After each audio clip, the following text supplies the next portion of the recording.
तो मेरे दोस्तों, स्वागत है आपका वर्ल्ड अपग्रेड न्यूज में। तो दोस्तों, रूस यूक्रेन युद्ध में रूस को भारी मात्रा में अपने सैनिकों को गंवाना पड़ा। तो दोस्तों, रूस के लगभग 10,000 सैनिक मारे जा चुके हैं। ये बात पश्चिमी देश की मीडिया नहीं कह रहा है, बल्कि ये बात खुद माना है रूस के एक बहुत ही बड़े अखबार ने। और देखिए, ये कोई छोटा मोटा अखबार नहीं है जो छोटे मोटे सूचनाओं को बताता हो। दोस्तों, हम बात कर रहे हैं प्रावदा की, जो रूस के 100 साल पुराने न्यूज़पेपर है। उसने खुद ये न्यूज छापी है और साथ ही में ये भी बताया है कि रूस के कितने सैनिक गंभीर रूप से घायल है और कितना नुकसान हुआ है। तो दोस्तों, वीडियो बहुत ही महत्वपूर्ण होने वाला है, इसे अंत तक जरूर देखें। तो दोस्तों, रूस का एक बहुत ही पुराना न्यूज़पेपर है जिसका नाम है कोम्सोमोल्स्क्या प्रावदा। ऐसे तो ये खाली प्रावदा के नाम से बहुत मशहूर है। इसे एक ऐसा न्यूज़पेपर कहा जाता है जो रूस के सरकार के प्रति बहुत वफादार है। तो हुआ है क्या, एक आध दिन पहले इसने बहुत ही बड़ी एक रिपोर्ट छापी। उसमें इसने बताया कि रूस का ये जो रक्षा मंत्रालय है, उनके पास ये इंफॉर्मेशन है कि रूस में जो ये स्पेशल ऑपरेशन चल रहा है, उसमें अब तक 9,861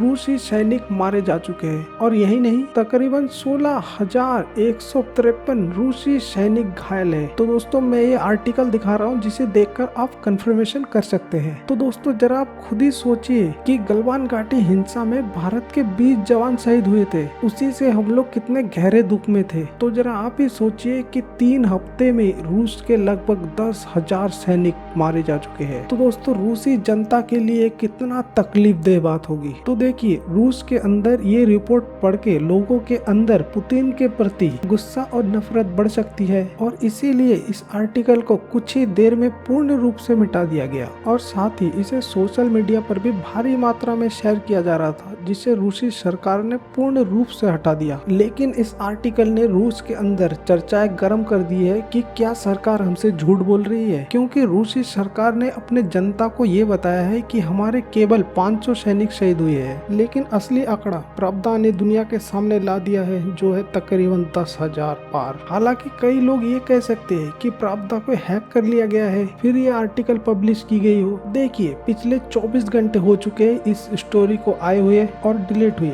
रूस के तरफ से अभी ऐसा कोई बयान नहीं आया है, ना ही उन्होंने इसे एक्सेप्ट किया है, ना ही खारिज किया। और अगर ऐसा कुछ होता तो रूस सामने आके कम से कम इसे खारिज तो करता। ऐसे में हैकिंग की संभावना यहाँ पे नहीं लग रही है। लेकिन देखिए, हो कुछ भी, लेकिन व्लादिमीर पुतिन यहाँ फंस जरूर गए हैं, क्योंकि जिस रफ्तार पे वो यूक्रेन में कब्जा चाहते थे, उससे बहुत ही ज्यादा कम रफ्तार से उनकी सेना आगे बढ़ पा रही है। और अभी तक उन्होंने खास बड़े शहरों में कब्जा नहीं कर पाए हैं। नुकसान लगातार बढ़ती ही जा रही है। आप जरा खुद ही सोचिए कि उस देश की जनता को कितना आघात पहुंचेगा कि जब उनके सैकड़ों नहीं, कम से कम हजारों के संख्या में सैनिकों की लाश अलग अलग गांव या शहरों में पहुंचेगा। वो सब तो पुतिन के खिलाफ और भी ज्यादा उग्र हो जाएंगे। और ऐसे में कहीं ये ना हो जाए कि यूक्रेन को कब्जाने के चक्कर में रूस को कहीं अपना सत्ता ना गंवाना पड़ जाए, क्योंकि इसकी संभावना बहुत हद तक बढ़ चुका है। तो दोस्तों, इस विषय में आपका क्या मानना है, आप हमें कमेंट में जरूर बताएं। तो दोस्तों, हमसे जुड़ने के लिए आपको तहे दिल से धन्यवाद।